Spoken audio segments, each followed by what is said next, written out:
Jay Martinez with Fight Hub TV, sponsored by Stagefront VIP. Nonito, first of all, man, good to see you. You look good. Fans here swamping you around. They want to talk to you, want to get a picture of you. How's San Antonio for you so far? I mean, San Antonio's always been great for me, man. I fought here twice, and it's always been amazing. So.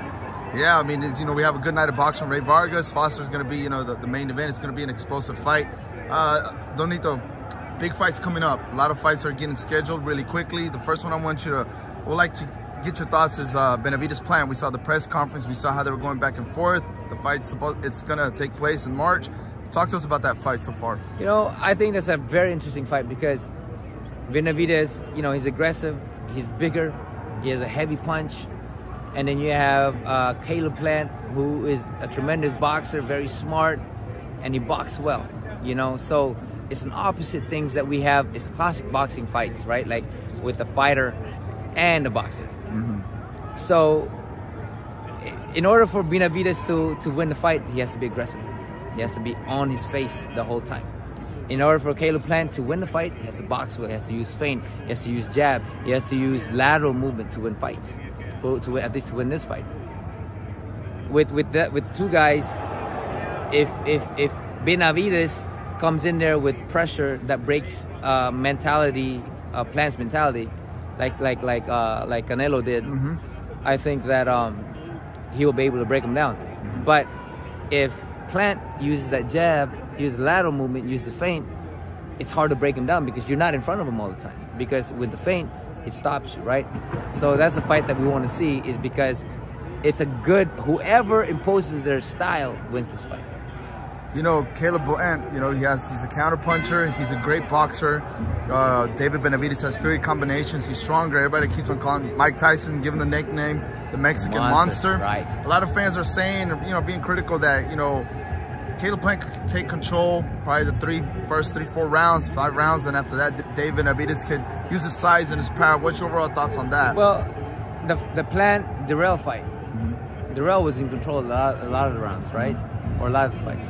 Have you seen the fight? Yeah, yes. What do you think of the fight? Of Dirrell? Yeah. Yeah, I mean, it was like a back and forth, and then you could just see like after the rounds that Caleb Plant was taking over the rounds. Right. So Plant, he has to take over.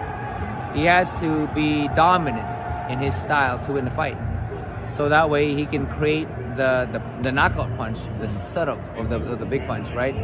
But if Benavidez comes in there with combination, with volume punch, with aggressiveness, will Plant be able to set up his big punch, right? Mm-hmm. Or set up to take over? So that's the question. This is why this fight is amazing to watch. They're both coming off of massive victories too. Yes. Obviously, Caleb Plant won a knockout of the year. Yes. David Benavidez, if I'm not mistaken, his last fight was against a Canadian fighter. Completely forgot his name. Lemieux. So it's going to be a great fight overall. Switching pages, just a lot back and forth so far. 100%. The fight with Gervonta Davis, Ryan Garcia. I know we spoke about it, but it seems like we're going to get that fight here soon in April. Still, I hope so. I hope so, because I mean the whole negotiation with rematch clause and all this other stuff, little things can hold up the fight. But if the fight does happen, Tank is a guy that's been there, become world champion, who has a bigger name or a bigger accomplishment than Garcia, right? Mm-hmm. But Ryan has good speed, got good height. So it's a matter of Ryan maintaining that control of his speed and distance that makes him win the fight, right? And he has that speed to do it. For Tank, he has to press. He has to block, move his head and counter and get inside. And it's a matter of time where he mentally drains Ryan Garcia. Now, if Garcia is able to persevere and has the discipline to keep that distance, then the fight is going to be most likely go with him. But if what we see with Ryan and his mental state, if we break that, Tank will most likely break him down. So the fight is interesting. Yeah, a lot of fans give that credit to Tank Davis. That seems like he's maybe just taking light, maybe he's gonna knock you out, but he breaks you down. He truly breaks you down. We saw that what happened with Hector Luis Sanchez in the fight when he broke him down, knocked him out very bad. what do you also think about the whole situation that happened that Ryan Garcia didn't take quote-unquote a tune-up fight and Tank Davis did? Is it good or bad? What's the pros and cons for a fighter? Because well, the pros is that he's focused on the fight. The cons is he doesn't have the tune-up to get his body in there, but you don't really need that. You know, I think that with him being young and being eager, it's best for him to focus on the fight with Tank, you know, and not take the tune-up.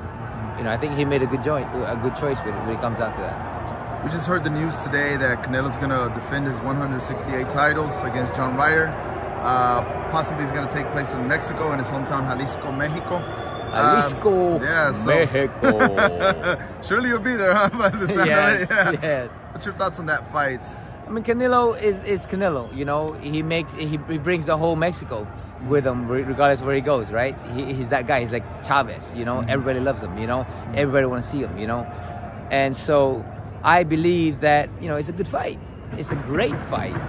But in his hometown, I think Canelo is going to go in there and he's going to press and not slow down. You know, I think that he's going to be very in shape.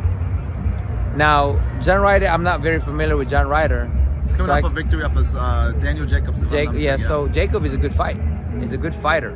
Yes, he is. If he can beat Jacob, that means he is a formidable opponent. Did he box or did he fight? That was the question, right? Because if you fight with Canelo, that's a different story. Even Bivol didn't want to fight with Canelo. Now, if he fights with Canelo, unless you're Beterbiev, then you're gonna fight with Canelo, right? But if you are anybody else, it's very hard to fight with Canelo because he's fast, he's strong, and you know, he likes to take control of the fight. It's definitely gonna be a good fight. A lot of people. I believe so. The only thing is I can't speak of it is because I don't know John Ryder too much. No disrespect to him. I think he's a great fighter guy, you know. But I think that knowing Canelo is he's gonna go out there and impose his will, like he tried to do with Bivol. Personally, I think it's going to be a great fight. John Ryder, you know, like the performance he put Daniel Jacobs, he was a really great boxer. Right. So I think overall it's going to be a good fight, obviously, for Canelo to defend his titles. Last question. Your fight with Maloney, what is the status of the fight? When are we going to see that? You know what? Me and Maloney were supposed to fight for the for the WBC title. You know, Mauricio Suleiman, the WBC president, has announced that within a certain time we will go and make the negotiation or else we'll go to first bid.